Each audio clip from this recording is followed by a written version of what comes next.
Jetzt gerade ist früher Vormittag und vielleicht geht es Ihnen ja wie mir und Ihnen ist gar nicht bewusst, mit wie vielen Menschen Sie heute schon gesprochen haben. Vielen Menschen, vor allem Älteren, geht das nicht so, denn es gibt Tage, da sprechen Sie mit niemandem, manchmal sogar Wochen. Für genau diese Menschen, die nämlich furchtbar einsam sind, hat Elke Schilling das Silbernetz gegründet. Schönen guten Morgen. Schönen guten Morgen, ich grüße Sie. Schön, dass Sie da sind. Freue ich mich auch. Was ist das Silbernetz? Das Silbernetz ist ein deutschlandweit arbeitendes, dreistufiges Angebot per Telefon für ältere Menschen, die jemanden zum Reden brauchen. Das Wort Einsamkeit benutzen wir gar nicht so gern, weil das eher ein Stigma ist. Wenn jemand einsam ist, ist er ja nicht imstande, seine sozialen Beziehungen zu pflegen. Ja, und in Deutschland haben wir nicht gerne Defizite. Also insofern lassen wir das Wort raus.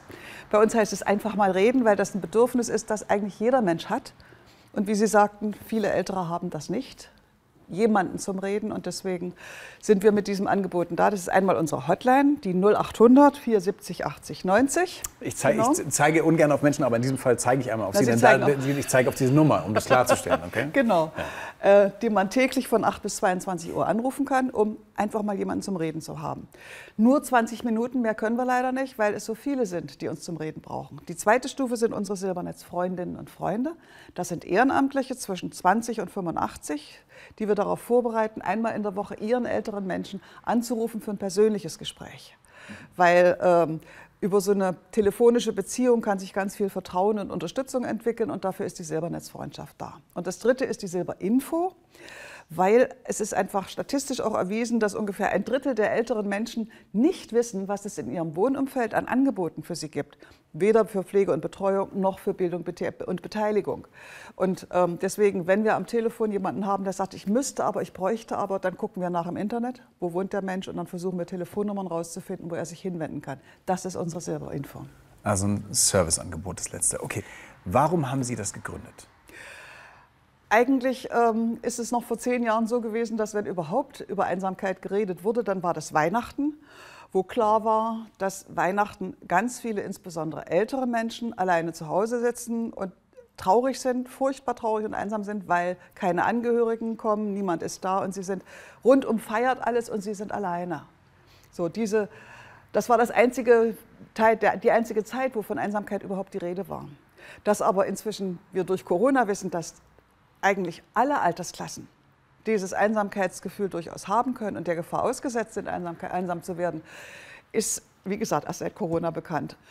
Uns, das kleine Netzwerk von 8 Leuten, mit die wir damit begonnen haben, war klar aus unserer Profession heraus, wie oft das eigentlich vorkommt. Wie viele alte Menschen damit konfrontiert sind. Bei weitem nicht alle, aber eben doch eine nicht zu vernachlässigende Anzahl. So, und 5 Jahre hat es gedauert, bis wir dann mit unserer Hotline, dem Silbertelefon, tatsächlich an den Draht kamen und dann auch die beiden anderen Angebote mit einrichten konnten. Zunächst in Berlin für 1,5 Jahre, also vom 24. September 2018 an waren wir am Draht. Und im März 2020 mit dem ersten Lockdown wurde von allen Seiten an uns der Wunsch herangetragen, hey, sowas wie euch braucht es für ganz Deutschland. Und es gibt aber doch noch eine persönliche Geschichte, die Sie hatten, was ausschlaggebend war, warum Sie gesagt haben, wir brauchen hier mal Es hat bei mir ganz viele Trigger gegeben, aber die schlimmste Geschichte war tatsächlich, die dann auch den Ausschlag gab, dass ich mich auf den Weg begab. Das ist einfach mein alter Nachbar gewesen. Ich bin 2010 nach Berlin zurückgekehrt, nach 20-jähriger Abwesenheit. Hatte in diesem alten Nachbarn jemanden gefunden, der mir bei der Montage in der Küche half. Und dann danach irgendwie von der Bildfläche verschwand. Und ich habe dann an seiner Tür geklopft und habe gesagt, hey, Sie haben mir geholfen, wenn irgendwas ist, ich bin auch gerne für Sie da. Und er sagte, nee, brauche ich nicht, so ist nicht, kann ich alles alleine. Und dann hing wochenlang ein Pizzaflyer an seiner Tür und ich wurde langsam wuschig. Und als nächstes hatte ich dann viele, viele, viele schwarze Fliegen in der Wohnung, diese blau schillernden, ja. Und dann habe ich den Vermieter alarmiert. Und da lag er schon mehrere Wochen tot in seinem Bad. Also das ist die Art von Einsamkeit extrem, die in Deutschland, in jeder deutschen Großstadt ungefähr 300 Menschen jedes Jahr zustößt, habe ich hinterher herausgefunden. Das ist kein Einzelfall gewesen, was mir da begegnet war. Aber diese persönliche Begegnung war dann letzten Endes der Anlass, dass ich sagte, darf nicht sein. Da muss es Lösungen geben. Eigentlich ist es ein Phänomen, was durch alle Altersklassen durchgeht. Das ist nicht altersspezifisch. Und trotzdem sagen Sie, das Silbernetz ist für ältere Menschen. Genau, Warum ist das wichtig? Naja, also älter heißt ja in der Regel Rente, raus aus dem Erwerbsleben. Das heißt, mit diesem Übergang diesem Lebensphasenübergang, verliere ich im Prinzip die ganz normalen Alltagsbeziehungen, die das Berufsleben mit sich bringt. Meine Kollegen sind weg, meine möglicherweise auch Freunde, die auch noch erwerbstätig sind weg. Das heißt, das ist ein Schritt, wo sich der Bekanntenkreis vermindert und wo man selber genötigt ist, sich darüber nachzudenken, ja, was bestimmt denn meine Existenz jetzt? Es ist nicht mehr Erwerbsleben, es ist nicht mehr Bestätigung im Beruf, es ist nicht mehr Gehalt, sondern es ist, und ich mag dieses Wort nicht, Ruhestand. Ja. Und dann braucht man besondere Anstrengungen, um da hinauszufinden, um da wirklich Anknüpfungspunkte zu finden, um eben nicht einsam zu sein. Und wegen dieser Besonderheit der Einsamkeit im Alter haben wir gesagt, wir sind für alte Menschen da. Ich habe noch nie über den Begriff Ruhestand, also ich kenn das natürlich, man macht dann so Witze wie hier in Unruhestand oder ich bin jetzt kein Rentner, sondern Rentier und sowas, so versucht man das ja so ein bisschen schön zu reden und so. Ne? Aber hätten Sie einen besseren Ausdruck? Ja, das ist eine neue Lebensphase. Also für mich ist es der Beginn von etwas ganz anderem als bisher. Ein Übergang in, für mich, eine absolute Freiheit. Ich habe keinen Boss mehr, ich kann selber sagen, was ich will, was ich brauche. Ich muss nicht mehr irgendeine obskure Leistung erbringen, die möglicherweise gar nicht so schön ist, wie sie sich anhört, um meinen täglichen Unterhalt zu haben, sondern ich habe mir das Geld mit meiner vorherigen Arbeit verdient, das ich jetzt kriege. Das heißt, ich bin frei in meinen Entscheidungen, frei in der Gestaltung meines Lebens. Ich bin sowas von frei. Also vielleicht ist es eine neue Freiheit. Vielleicht müsste man das so benennen, auch richtig. Ja. Als das, ja. Dann kommt natürlich das Fragezeichen dazu, habe ich eigentlich genug Rente, um mir eine Freiheit leisten zu können? Da kommen ja große Parameter, die auch Angst machen dazu. Also wir haben am Telefon auch Menschen, die sind Grundsicherungsempfänger und wissen trotzdem, sich ihr Leben wunderbar zu gestalten und diese Freiheit zu genießen. Kriegen Sie die Frage häufig gestellt, warum nicht auch andere Menschen aus anderen Altersstrukturen bei Ihnen anrufen können? Und was passiert mit Menschen, die bei Ihnen anrufen? Wenn Jüngere anrufen, und das sind etwa tatsächlich 20% unserer Anrufenden, denen sagen wir, es tut uns leid. Gerne jetzt kurz gucken, was ist, aber bitte dann nicht wieder. Weil das bisschen Kraft und Zeit, das wir haben, wir sind ja keine große Organisation, möchten wir tatsächlich den älteren Menschen widmen. Nehmen Sie bitte darauf Rücksicht. Was für Menschen arbeiten eigentlich bei Ihnen? Ne, weil da muss man schon auch für geschult sein und auch gemacht sein, um am Telefon zu sitzen und Menschen ein Gegenüber zu sein. Also wir haben am Telefon eine gemischte Besatzung. Das eine sind unsere Festangestellten, die sozusagen das Grundangebot an Stunden zu bereitstellen. Das sind Menschen, die kommen aus Arbeitslosigkeit bzw. aus bestimmten schwierigen Lebensumständen, die schulen wir dafür. Sie müssen mitbringen Empathie und die Bereitschaft, alten Menschen zuzuhören, und den Rest bringen wir ihnen bei. Und die meisten von unseren Kollegen können das auch richtig gut. So, und dazu kommt dann rundherum, also auf diese jetzt noch 10 Kollegen, die wir fest am Telefon haben, kommen jetzt so um die knapp 60, die deutschlandweit überall zu Hause sitzen mit einem speziellen Telefon, das sie anschließen ans Internet und an den Strom, und dann kriegen sie die Anrufe.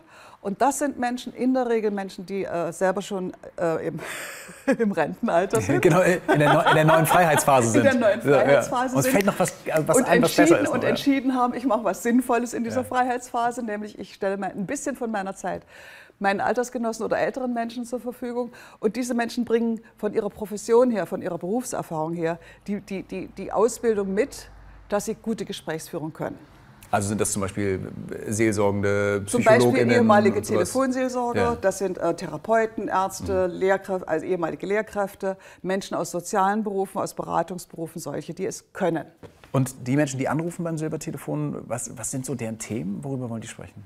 Schauen Sie, unsere Zielgruppe ist 60 bis, also meine älteste Anruferin war 109. Wow. Das ist eine unglaubliche Vielfalt von Menschen, Geschichten, Erfahrungen, Lebensgeschichten, Bildungshintergründen, ethnischen Hintergründen. Das heißt, wir haben am Telefon die ganze Vielfalt der Themen, die sich hinter dieser Vielfalt versteckt. Ja, wir haben häufig natürlich das Thema Krankheit, Ängste, Armut. Ja, ich habe niemanden zum Reden. Schön, dass Sie da sind.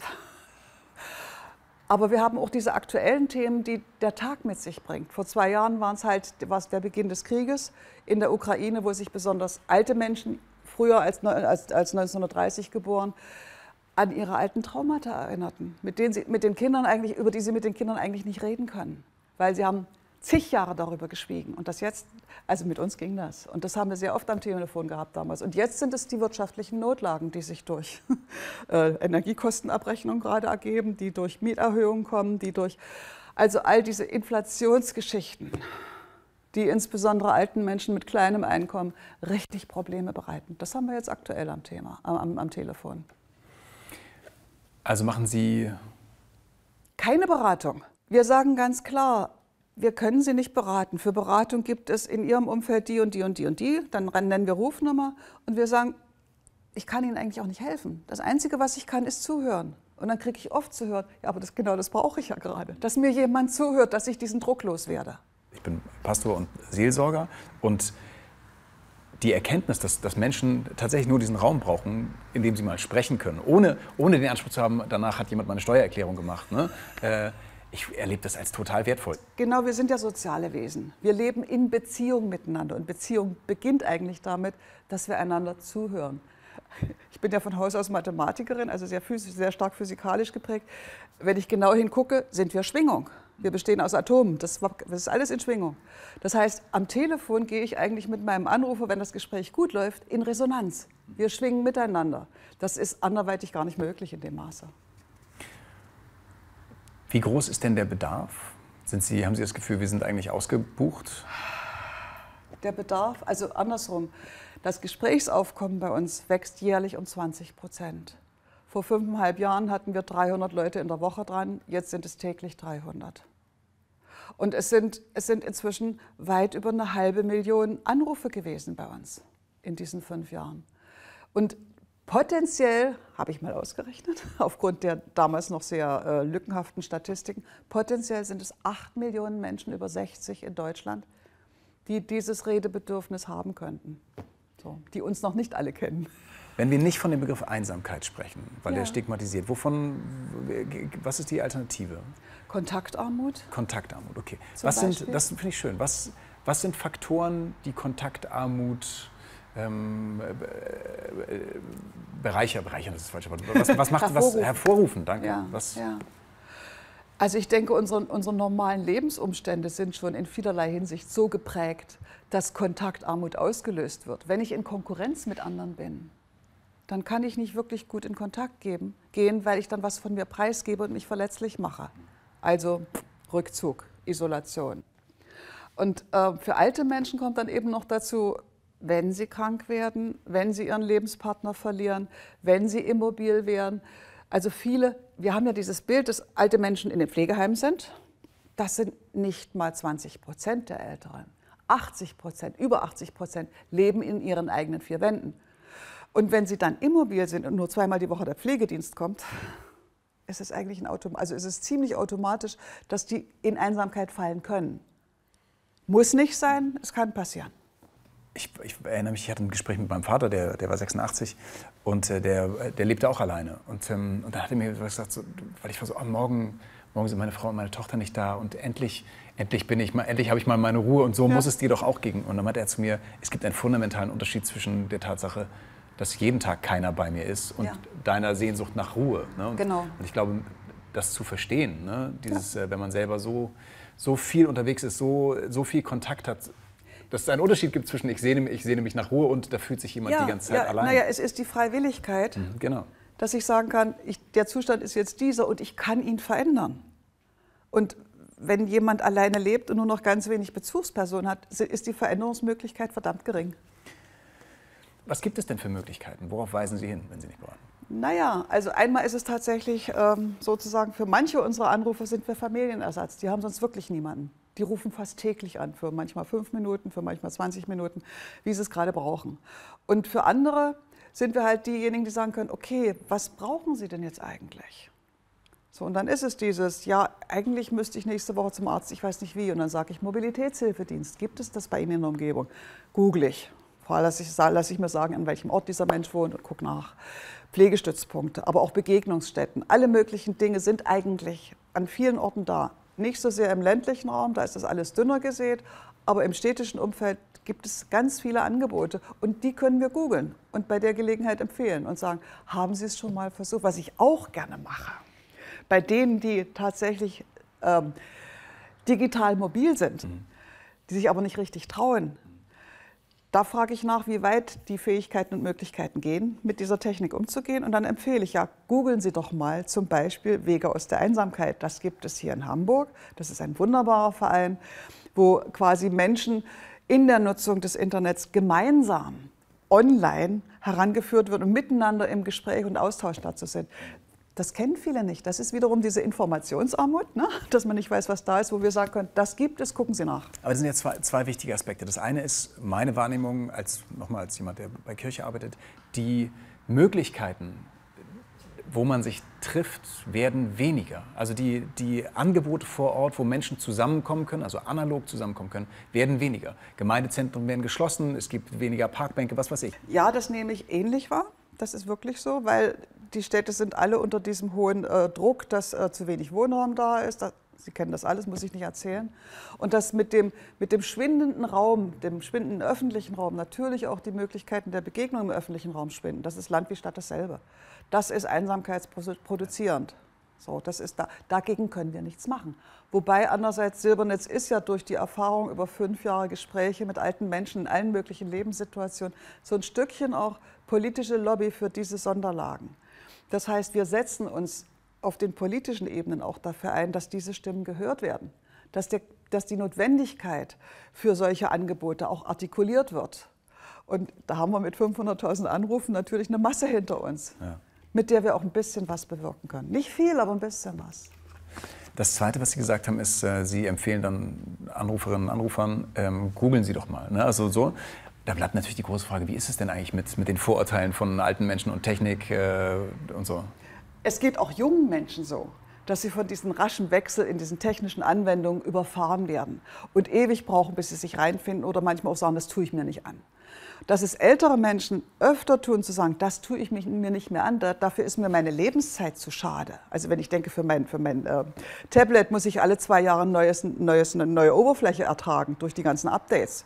Alles wird wieder umgestoßen, da geht Lebenszeit drauf. Das kann ich schwer aushalten. Und das kann ich bei anderen verstehen, wenn die das ablehnen. So, aber es ist, also der Heribert Prantl, kennen Sie wahrscheinlich, ja, der hat also vor ein paar Wochen ganz deutlich gesagt, er fordert ein Grundrecht der öffentlichen Daseinsvorsorge analog. Mhm. Wir müssen die Wahlfreiheit haben, ja, etwas zu tun oder etwas zu lassen. Das haben wir in anderen Lebensbereichen auch.